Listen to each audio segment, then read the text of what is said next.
Islamic teaching पर उन्होंने क्यों स्टेटमेंट नहीं दिए? जैसे क्रिश्चियनिटी पर वो गए, बाकी सारे धर्मों पर गए, हिंदुज़म में गए वो कृष्ण जी पर, इस्लाम में क्यों नहीं गए? कोई आया ही नहीं था इस प्रकार के लोग, यदा कदा कोई मुसलमान उनके पास आया। क्या आपने कभी सोचा है कोई वीडियो इतनी बार क्यों मिटाई जाती है? जैसे किसी को डर हो कि अगर ये सच बाहर आ गया तो बहुत कुछ बदल जाएगा। आज मैं आपको उसी सच से मिलवाने वाला हूं, वो प्रवचन जिसने इंटरनेट को झुलसा दिया था। ओशो ने कुछ ऐसा कहा था इस्लाम और महिलाओं के बारे में, जिसे सुनकर सिर्फ गुस्सा नहीं, डर फैल गया। डर इस बात का कि अगर ये आवाज बच गई तो झूठ की नींव हिल जाएगी। कल्पना कीजिए, एक वीडियो जो बार बार डिलीट होती है, अकाउंट्स सस्पेंड हो जाते हैं और फिर भी लोग उसे दोबारा अपलोड करते हैं। क्यों? क्योंकि उसमें कोई सस्ती सनसनी नहीं थी, बल्कि वो सवाल थे जिनसे सभ्यताएं भागती हैं। इस वीडियो में आप वो लाइन सुनेंगे जिसने धार्मिक संस्थाओं को कांपने पर मजबूर कर दिया। वो लाइन जो अगर सच निकली तो करोड़ों लोगों की मान्यताएं ढह जाएंगी। पर ध्यान रहे, ये सिर्फ सुनने की बात नहीं है, ये सोचने की चुनौती है। और अगर आपने ये वीडियो बीच में छोड़ा तो शायद आप वही गलती दोबारा करेंगे जो पूरी दुनिया कर रही है, सवाल से भागना। तो तैयार रहिए, क्योंकि अगले कुछ मिनटों में जो आप सुनने वाले हैं वो या तो आपकी नींव हिला देगा या आपकी आंखें खोल देगा। अब फैसला आपका है, क्या आप वो सच सुनने की हिम्मत रखते हैं जिसे हर कोई छिपा रहा है? चलिए फटाफट कमेंट में बताइए, ये वीडियो आपको कैसे मिली? क्या आपने इसे खुद सर्च किया था या ये अचानक आपकी स्क्रीन पर आ गई और आपने बस जिज्ञासा में क्लिक कर दिया? हमें भी जानना है कि YouTube आखिर हमारी इस वीडियो को आप तक कैसे पहुंचा रहा है। अपने जवाब जरूर लिखिए, क्योंकि ये आपका एक कमेंट हमें ये समझने में मदद करेगा कि सच्चाई की आवाज अभी भी लोगों तक पहुंच रही है या नहीं। और हाँ, अगर आप एक सच्चे सनातनी हैं तो चैनल को अभी सब्सक्राइब जरूर करिए, ताकि सनातन की ये पुकार पूरे भारत में गूंज उठे। वीडियो को लाइक करके दिखाइए कि आज भी कट्टर नहीं, जागरूक सनातनी जिंदा हैं, जो अपनी संस्कृति, अपने धर्म और अपने गौरव की रक्षा के लिए डटकर खड़े हैं। अब देर मत कीजिए, चलिए वीडियो में आगे बढ़ते हैं और जानते हैं वो सच जिसे सब छुपा रहे हैं। आज की इस वीडियो को शुरू करने से पहले मैं एक बात साफ कहना चाहता हूं। हमारा उद्देश्य किसी धर्म, मजहब या जाति की भावनाओं को ठेस पहुंचाना नहीं है। हम सिर्फ उन बातों पर चर्चा कर रहे हैं जो धार्मिक ग्रंथों और ऐतिहासिक स्रोतों में लिखी गई हैं, ताकि सच्चाई को समझा जा सके, न कि किसी का अपमान किया जाए। तो इसे नफरत नहीं, ज्ञान की तलाश के रूप में देखें। क्या आपने कभी कोई ऐसी वीडियो देखी है जो इंटरनेट पर टिक ही नहीं पाती? हर बार जब कोई उसे अपलोड करता है वो कुछ ही घंटों में गायब हो जाती है। कोई रिपोर्ट कर देता है, कोई हटवा देता है, और प्लेटफॉर्म्स भी उसे ऐसे मिटा देते हैं जैसे वो कभी थी ही नहीं। आज मैं आपको एक ऐसी ही वीडियो के बारे में बताने वाला हूं, एक ओशो का प्रवचन जो शायद आपने कभी नहीं सुना होगा, और अगर सुना भी है तो दोबारा ढूंढना नामुमकिन है। क्यों? क्योंकि ये वो वीडियो है जिसे कई बार इंटरनेट से मिटाया गया है, बार बार। कोई नहीं चाहता कि आप इसे देखें, कोई नहीं चाहता कि आप ये सुने कि ओशो ने इस्लाम और महिलाओं को लेकर क्या कहा था। जो भी इसे अपलोड करता है उस पर दबाव डाला जाता है, रिपोर्टिंग, ब्लॉकेज, साइबर हमले, सब कुछ होता है। लेकिन सवाल उठता है, ऐसा क्या बोल दिया था ओशो ने? एक आध्यात्मिक गुरु जिसे दुनिया खुले विचारों के लिए जानती है, उसने ऐसा क्या कह दिया कि वो पूरी एक कौम के लिए खतरा बन गया? क्या ये सिर्फ एक और विवाद है, या फिर ओशो ने सचमुच किसी गहरे छुपे हुए सच को उजागर किया? आज इस वीडियो में हम उस खोई हुई आवाज को फिर से सुनेंगे, वो बातें जो दुनिया आपसे छुपाना चाहती है, वो सवाल जो पूछने की इजाजत भी नहीं दी जाती। अब वक्त है उन्हें सामने लाने का। ओशो अपने एक प्रवचन में कहते हैं, मोहम्मद ने कहा है कि औरत कभी भी ना नहीं कह सकती, चाहे वो ऊंट की पीठ पर क्यों ना बैठी हो। अगर उसका पति उस पल भी संबंध बनाना चाहे तो उसे तैयार रहना चाहिए। रुको, एक बार फिर सुनो। ऊंट की पीठ पर औरत को इनकार करने का भी हक नहीं। क्या आप सोच सकते हैं कि एक धर्मगुरु, एक पैगंबर ऐसा कुछ कहे और इसे ईश्वर की बात माना जाए? यही कहा ओशो ने, और यही वो लाइन है जिसने तूफान खड़ा कर दिया। उन्होंने इस्लाम की उन शिक्षाओं पर सीधा हमला किया जिनमें महिलाओं की भूमिका महज एक शरीर तक सीमित की गई है। ओशो ने साफ कहा, अगर कोई धर्म यह सिखाए कि महिला की जन्नत सिर्फ इस बात पर निर्भर है कि वो अपने पति को संतुष्ट करे, तो वह धर्म औरत को देवी नहीं, भोग की वस्तु बना देता है। सोचिए, एक औरत की आत्मा, उसका ज्ञान, उसका त्याग, उसका प्रेम, सब बेकार अगर उसने अपने पति को ना कहा। ओशो के शब्द तलवार जैसे हैं, सीधे, तेज और बिना किसी संकोच के। और यही उनकी ताकत भी है और विवाद भी। जब उन्होंने ये बात कही तो उन्होंने सिर्फ एक धर्म की आलोचना नहीं की, उन्होंने उस सोच पर हमला किया जो औरत को बराबर का इंसान मानने को तैयार ही नहीं। यह वो पल था जब ओशो ने सिर्फ प्रवचन नहीं दिया, उन्होंने आईना दिखा दिया। जैसे ही ओशो का यह बयान सामने आया, इंटरनेट पर जैसे आग लग गई। वीडियो वायरल हुआ और फिर अचानक गायब हो गया। कुछ ही घंटों में रिपोर्ट्स की बाढ़ आ गई। यूट्यूब ने कम्युनिटी गाइडलाइंस का हवाला देते हुए वीडियो हटा दिया। फेसबुक, इंस्टाग्राम, यहां तक कि रेडिट तक पर इस क्लिप को ब्लॉक कर दिया गया। जो भी इसे शेयर करता या तो उसका अकाउंट सस्पेंड कर दिया जाता या फिर उसे धमकियां मिलने लगती। क्यों? क्योंकि यह सिर्फ एक बयान नहीं था, ये एक सवाल था उस व्यवस्था पर, उस परंपरा पर जो सवाल उठाने की इजाजत ही नहीं देती। और यही बात कई एक्स मुस्लिम कम्युनिटीज को अंदर तक झकझोर गई। उन्होंने इसे एक चेतावनी नहीं, एक सच मानकर देखा। उनके लिए यह वीडियो किसी हथियार जैसा बन गया जो उन चीजों को उजागर करता है जिनसे वे खुद भागते रहे थे। उन्होंने इस वीडियो को बचाने की कोशिश की, इसे डाउनलोड किया, मिरर किया, रिपोस्ट किया, वीपीएन से अपलोड किया, लेकिन फिर भी हर बार ये मिटा दिया गया। यहां तक कि कुछ वेबसाइट्स ने इसके लिंक परमानेंटली ब्लॉक कर दिए। आप समझ सकते हैं ये कितनी बड़ी बात है जब किसी देश या धर्म की आलोचना करने पर आपसे आपकी आवाज तक छीन ली जाती है। ये सिर्फ सेंसरशिप नहीं है, ये एक वैचारिक युद्ध है जहां सच की कीमत चुकानी पड़ती है। और ओशो का यह प्रवचन उस युद्ध का वो गोला था जिसे सब दबाना चाहते हैं। अब सवाल उठता है, क्या ओशो ने जो कहा वो सच था या वो बस एक निजी राय थी, एक उकसावे की कोशिश? तो चलिए अब हम खुद इन धार्मिक ग्रंथों में झांकते हैं। क्या वाकई वहां ऐसा लिखा है?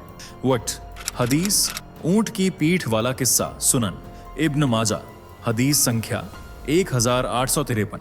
अगर एक पत्नी ऊंट की पीठ पर बैठी हो और उसका पति उसे संबंध के लिए बुलाए तो उसे ना नहीं कहनी चाहिए। सोचिए, औरत की मर्जी, उसकी स्थिति, उसकी भावना कुछ मायने नहीं रखती। यह हदीस वही बात दोहराती है जिसे ओशो ने सामने रखा। यह सिर्फ एक मजाकिया उदाहरण नहीं है, यह एक मानसिकता की झलक है। 2 सूरह अन-निसा 4:34। अगर पत्नी तुम्हारा कहा नहीं माने तो पहले समझाओ, फिर अलग बिस्तर करो, और अगर तब भी ना माने तो मारो। जी हां, सीधे सीधे। धर्म के नाम पर घरेलू हिंसा की अनुमति। जहां दुनिया महिलाओं की रक्षा के लिए कानून बनाती है, वहां एक आयत कहती है न मारो। 3 सूरह अल-बकरा 2:282। अगर 2 पुरुष गवाह ना मिले तो 1 पुरुष और 2 महिलाएं गवाह बने, क्योंकि 1 महिला भूल सकती है। मतलब 1 पुरुष 2 महिलाएं। महिला का दिमाग, उसकी याददाश्त, उसका भरोसा सब आधा। 4 सूरह अन-निसा 4:24। तुम उन औरतों से भी संबंध बना सकते हो जिन्हें तुमने युद्ध में बंदी बनाया है, भले ही वो शादीशुदा हों। क्या युद्ध में जीती गई महिलाएं कोई इनाम होती हैं? उनकी मर्जी का कोई मूल्य नहीं। 5 सही बुखारी 304। जन्नत से सबसे ज्यादा महिलाएं बाहर होंगी क्योंकि महिलाएं कम अक्ल और कम धर्म वाली होती हैं। और फिर कारण दिया गया, क्योंकि औरतें पीरियड्स के दौरान नमाज नहीं पढ़ती। तो अब शरीर की जैविक प्रक्रिया भी गुनाह बन गई। इन सब बातों को जानने के बाद कोई भी सोचने पर मजबूर हो जाएगा, क्या ये वाकई ईश्वर के वचन हैं या फिर एक समाज की मर्दवादी सोच का प्रतिबिंब? ओशो सिर्फ शब्दों को नहीं देखते थे, वो सोच को पढ़ते थे।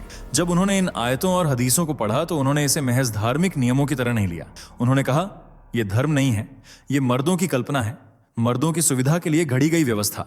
ओशो के अनुसार जब कोई धर्म ये कहे कि औरत की जन्नत सिर्फ इस बात पर टिकी है कि वो पति को ना कहे, तो वो धर्म औरत को इंसान नहीं, शरीर मानता है। जब एक महिला की मर्जी को ही गुनाह बना दिया जाए, जब उसका खून बहना, पीरियड्स भी उसे अपवित्र बना दे, जब उसकी आवाज, उसकी याददाश्त, उसकी गवाही तक आधी मान ली जाए, तो यह धार्मिकता नहीं, एक व्यवस्था है जो मर्दों की सत्ता को बनाए रखना चाहती है। ओशो ने एक जगह कहा था, हर धर्म जो मर्दों द्वारा बनाया गया है उसने औरत को या तो देवी बना दिया या दासी, लेकिन इंसान कभी नहीं माना। यह बात आज भी उतनी ही तीखी है जितनी उस वक्त थी। उन्होंने सवाल उठाया, अगर मोहम्मद 9 शादियां कर सकते हैं तो बाकी पुरुष क्या करें? और अगर एक पुरुष 4 पत्नियां रखे तो समाज में संतुलन कैसे रहेगा? उनका तर्क था, ये सारी व्यवस्थाएं प्राकृतिक नहीं, वैज्ञानिक नहीं, सिर्फ मर्दवादी कल्पनाएं हैं जिन्हें धर्म का चोला पहना दिया गया है। ओशो ने धर्म से परे जाकर पूछा, क्या ईश्वर वाकई अपनी आधी रचना को आधा ही समझता है?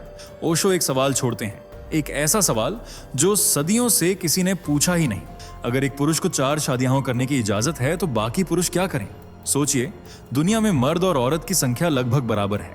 अगर हर दूसरा मर्द 4 औरतों से शादी कर ले तो लाखों पुरुषों के हिस्से में कोई पत्नी नहीं आएगी। तो फिर ओशो कहते हैं, ऐसे समाज में समलैंगिकता मजबूरी बन जाती है, विकल्प नहीं। और यही वो विरोधाभास है जिसे कभी किसी इस्लामिक विद्वान ने गंभीरता से नहीं उठाया। एक तरफ धर्म कहता है पुरुष 4 औरतें रख सकता है, दूसरी तरफ वही धर्म कहता है समलैंगिकता पाप है, सजाए मौत है। तो फिर जो पुरुष पत्नी नहीं पा सके वे जाएं कहां? क्या उनकी इच्छाएं, उनकी नैतिकता, उनकी इंसानियत महत्वहीन है? 1400 साल हो गए, सैकड़ों मुफ्तियाओं, हजारों स्कॉलर, लाखों मस्जिदें, लेकिन किसी ने यह बुनियादी सवाल नहीं उठाया, क्या ये नियम वास्तव में समाज के लिए न्यायपूर्ण है? या फिर ये सत्ता के लिए बनाए गए भ्रम हैं? ओशो की सबसे बड़ी क्रांति यही थी। उन्होंने उन प्रश्नों को भी उठाया जिनसे धर्म डरता है, और यही कारण है कि उन्हें चुप कराने की इतनी कोशिशें हुई, क्योंकि उनके सवाल जवाब नहीं मांगते, वे सोच की मांग करते हैं। अगर आप एक महिला हैं तो आज आपके सामने सिर्फ 2 रास्ते हैं। पहला रास्ता, आप इन आयतों और हदीसों को सच माने।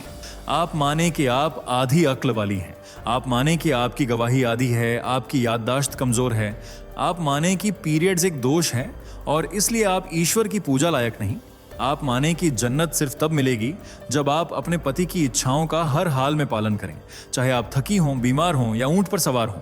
अगर आप यह सब मानती हैं तो आप यह भी मान रही हैं कि आप इंसान नहीं, सिर्फ एक शरीर है।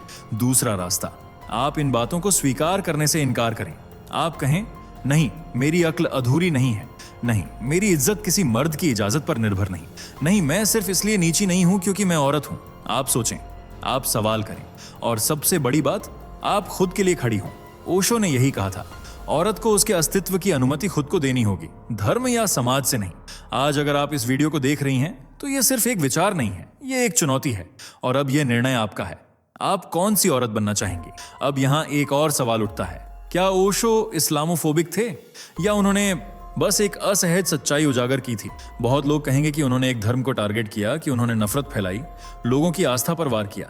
लेकिन जब मैंने खुद रिसर्च की तो जो हदीसें, जो आयतें ओशो ने गिनाई, वो सब धार्मिक स्रोतों में मौजूद थीं। कोई जोड़ घटाव नहीं, कोई मनगढ़ंत कहानी नहीं।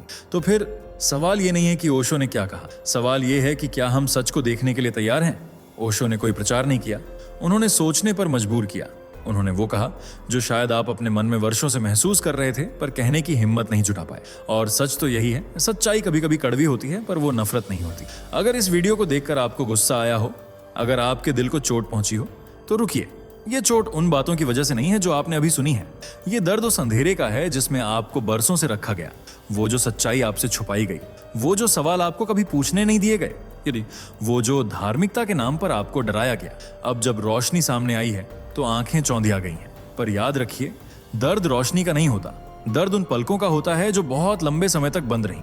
इसलिए आज अगर आपने कुछ ऐसा जाना जो आपको अंदर से झकझोर गया, तो कृपया इस वीडियो को शेयर करें, इससे पहले कि इसे भी डिलीट कर दिया जाए। कमेंट में बताएं, क्या आप इन बातों से सहमत हैं?